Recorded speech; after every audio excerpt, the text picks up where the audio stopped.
गरुड़ पुराण के 7वें अध्याय में मृत्यु के बाद आत्मा की आगे की यात्रा और उसके पुनर्जन्म से जुड़े रहस्यों का विस्तार से वर्णन मिलता है।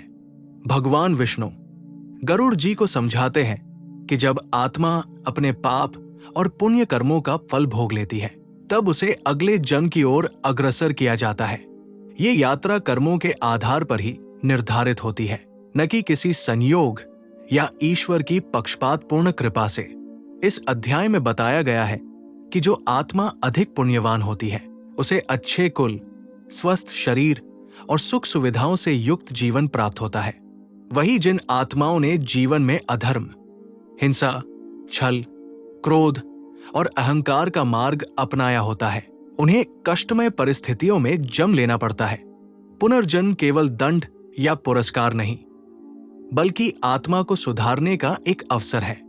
भगवान विष्णु ये भी बताते हैं कि गर्भ में प्रवेश करने से पहले आत्मा अपने पूर्व जन्म के कर्मों को स्पष्ट रूप से देखती है और ये स्वीकार करती है कि जो भी परिस्थितियां उसे मिलेंगी, वे उसके अपने कर्मों का ही परिणाम होंगी। गर्भ में रहते हुए आत्मा पूर्व जन्म की स्मृतियों से व्याकुल होती है और ईश्वर से प्रार्थना करती है कि अगला जीवन धर्म के मार्ग पर व्यतीत करेगी। परंतु जन्म लेते ही माया के प्रभाव से वो सब भूल जाती है। इस अध्याय में मनुष्य जीवन की दुर्लभता पर विशेष बल दिया गया है। कहा गया है कि असंख्य योनियों के बाद मनुष्य शरीर प्राप्त होता है, जिसमें सही गलत का विवेक होता है। यदि मनुष्य इस जीवन में भी अपने कर्मों को नहीं सुधारता, तो उसे फिर से जन्म मरण के चक्र में भटकना पड़ता है।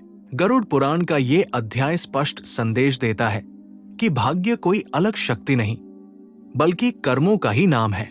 मनुष्य जो सोचता है, बोलता है और करता है, वही उसके भविष्य का निर्माण करता है। मृत्यु के बाद आत्मा अकेली होती है। उसके साथ न धन जाता है, न परिवार, केवल कर्म ही साथ चलते हैं। अध्याय 7 मनुष्य को चेतावनी देता है कि यदि उसने जीवन में धर्म, दया, सत्य और संयम को नहीं अपनाया, तो पश्चाताप के अतिरिक्त कुछ शेष नहीं रहता। ये अध्याय भय पैदा करने के बजाय आत्मचिंतन की प्रेरणा देता है और ये सिखाता है कि अभी किया गया सही कर्म ही आने वाले जन्मों को सुखमय बना सकता है।